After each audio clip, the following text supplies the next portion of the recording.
दोन्ही ठाकरे ब्रँड अर्थात उद्धव ठाकरे आणि राज ठाकरे एकत्र येणार आहेत. कशासाठी? नाही राजकारणासाठी नाही, तर मराठीच्या अस्मितेसाठी, महाराष्ट्राच्या हितासाठी. तुम्हाला आयडिया असेलच की मी कशाबद्दल बोलते आहे. सरकारचा जो निर्णय आहे हिंदी सक्तीच्या विरोधात, दोन्ही बंधू आता तब्बल 20 वर्षांनी एकत्र येतात. त्यामुळे आता सध्या महाराष्ट्रात त्यांच्या युतीची चर्चा सुरू आहे. म्हणजे हे आंदोलन युतीचीच नांदी आहे का असं देखील म्हणलं जाते. पण थांबा, ही युती किंवा हे आंदोलन सगळ्यात जास्त ना भाजप ना सरकार धोकादायक ठरू शकतंय आणि बॅकफूटवर नेऊ शकतंय ते म्हणजे एकनाथ शिंदे यांना. ते कसं हेच या व्हिडिओच्या माध्यमातून बोलूयात. चला, त्यासाठी व्हिडिओ शेवटपर्यंत नक्की बघा आणि अजून चॅनलला सबस्क्राईब केलं नसेल तर आवर्जून करा.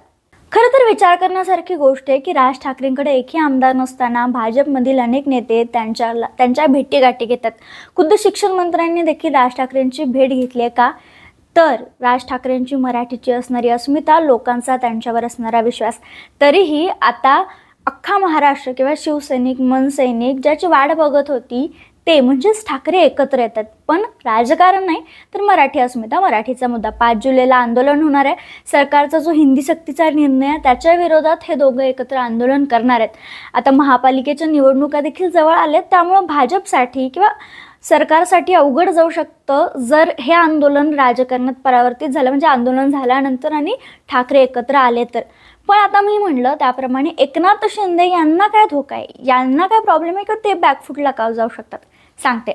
शिवसेना म्हणजे बाळासाहेब ठाकरे, अर्थात मुंबई म्हणजे शिवसेना म्हणजेच बाळासाहेब ठाकरे. ज्या बाळासाहेब ठाकरेंनी शिवसेना मुंबईत वाढवली, मराठी अस्मिता, मराठी भाषा, महाराष्ट्र, स्वाभिमान, अभिमान या सगळ्या गोष्टी बाळासाहेब ठाकरेंनी मुंबईत रुजवल्या.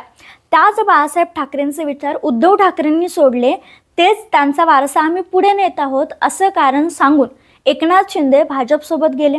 आता त्याच भाजपनं हिंदी सक्ती केली आहे.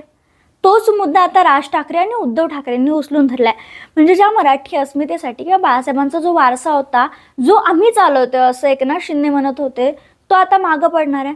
कारण त्यांनी हिंदीला कधीच पुढे नेलं नाही. मराठी बोलीभाषा आहे, मातृभाषा आहे, तीच महाराष्ट्रात हवी असं बाळासाहेबांचं देखील म्हणणं होतं.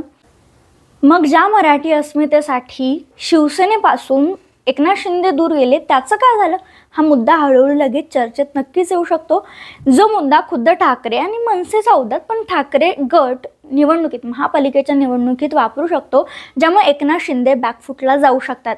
म्हणजे समीकरण समजून घ्या. दोन्ही ठाकरे जर एकत्र आले, महापालिका निवडणूक लढवली तर डोकेदुखी वाटणारच आहे. पण या मराठी अस्मितेमुळं जेव्हा ठाकरे बंधू एकत्र येतील तेव्हा हा मुद्दा प्रखर बनेल आणि मग एकनाथ शिंदे गप्प का, त्यांच्याच याच्यातला मंत्री असा करतोय का, हा मुद्दा देखील उचलून धरला जाईल. त्यामुळे एकनाथ शिंदेंचा तोटा सगळ्यात जास्त इथं होणार आहे. हल्ली तर एकनाथ शिंदे दिसत पण नाही आहेत, ते शांत झालेत का अशी देखील चर्चा सुरू आहे.